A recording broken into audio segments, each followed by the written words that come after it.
السلام عليكم ورحمة الله تعالى وبركاته. قبل البدء المرجو الاشتراك في القناة وتفعيل زر الجرس ليصلك كل جديد. نجح فريق الوداد الرياضي في تخطي عقبة الترجي التونسي بعدما تمكن من الفوز عليه بضربات الجزاء 5-4 في مباراة لحساب إياب نصف نهائي الدوري الإفريقي، والتي جرت أطوارها على أرضية ملعب رادس الأولمبي بتونس. وبالعودة إلى تفاصيل اللقاء، فرض الفريق التونسي ضغطا كبيرا على نادي الوداد باستحواذه المكثف على الكرة في الوقت الذي تراجع رفاق يحيى جبران إلى الخلف مع اعتماد الهجمات المرتدة.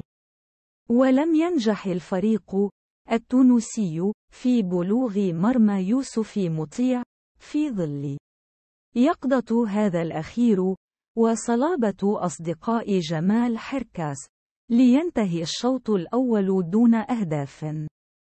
ومع مطلع الشوط الثاني واصل الترجي ضغطه نحو مرمى كتيبة عادل رمزي بحثا عن تسجيل هدف، وهو ما تأتى له عن طريق لاعبه رودريغو سيلفا من كرة رأسية بعد تلقيه كرة عرضية من جهة اليسرى.